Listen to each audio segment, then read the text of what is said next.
귀신을 부르는 방법. 12년 전 제주도에서 대학교 다닐 때 선배에게 들은 이야기입니다.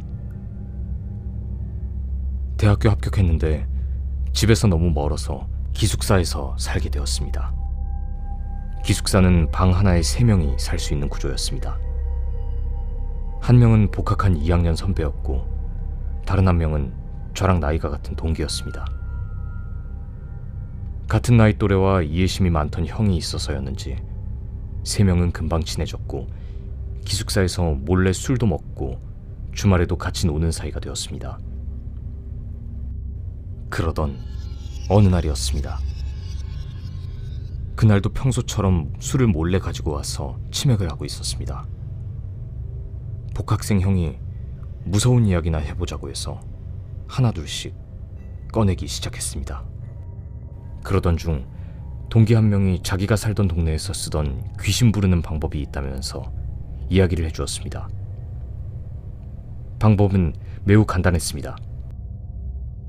방의 모든 불을 끄고 유독 춥거나 음산한 쪽에 시선을 두고 나서 매일같이 인사를 하는 것. 지금 생각하면 말도 안 되는 이야기 같지만 술을 많이 마셔서 그런 이성적인 판단도 없었거니와 기숙사 건물이 낡아서 문 밑으로 외풍이 무척 심해서 조건에 맞았던 것입니다. 곧바로 불을 끄고 문을 향해 말을 걸었습니다. 안녕하세요.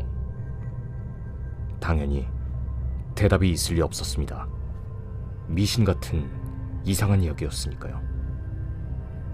그리곤 다시 불을 켜고 헛소리라고 비웃으며 다시 술을 마셨습니다. 그 다음 날 밤 복학생 형은 매일같이 하다 보면 나온다고 했으니 한번 나올 때까지 해보자라며 매일 밤 불을 끄고 자기 전에 방문에 인사하는 것을 습관화했습니다. 어느 날은 안녕하세요. 다음 날은 안녕하세요. 한번 찾아와 주세요. 그 다음 날은 또 오셨네요. 오늘은 기분이 어떠세요? 이런 식으로 마치 누군가 있는 것처럼 일주일을 넘게 인사했습니다. 그러던 어느 날 복학생 형이 갑자기 얼굴이 상기되며 저희에게 말했습니다. 나 귀신 봤어.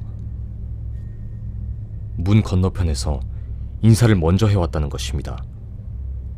평소 장난이 많은 형이라 우리에게 장난치는 것이라고 생각했습니다.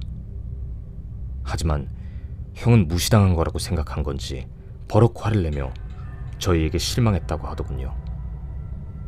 그 다음 날부터 형은 새벽마다 방문을 향해 대화를 하기 시작했습니다. 저희하고는 말도 안 하면서 문을 향해 소곤소곤 말하더군요. 무슨 말하는지 궁금해서 눈을 감고 누워서 자는 척했는데 뭐라고? 동수가 아직 안 잔다고? 형의 입에서 제 이름을 듣는 순간 심장이 철렁 내려앉았습니다. 그 말을 남기고 형은 일어서면서 제가 자는 곳에 눈을 돌렸던 모양입니다. 하필이면 저도 그때 눈을 떠서 서로 두 눈이 마주쳤고 형은 마치 원수를 보는 것처럼 한동안 째려보더니 휙 하고 나가버렸습니다. 다음 날 어제 있었던 일을 먼저 잠들었던 동기에게 이야기했습니다. 동기는 덤덤한 성격이라 복학생 형이 취업 준비로 스트레스를 받아 그런 것이니 신경 쓰지 말라고 했습니다. 하지만 같은 방에 있는 사람이 기이한 행동을 보이는데 어찌 신경 쓰지 않을 수 있을까요? 정말 스트레스 때문에 헛것이 보이고 헛소리가 들리는 건지 아니면 오기로 저희를 속이려고 장난을 치려는 건지 점점 알 수가 없었습니다. 그날 밤은 저와 동기도 자지 않고 형이 문을 향해 말할 때까지 기다렸습니다. 새벽이 되자 형은 어제와 같이 문을 향해 신나게 대화하기 시작했습니다. 그러다가 갑자기 일어서면서 이런 말을 하더군요.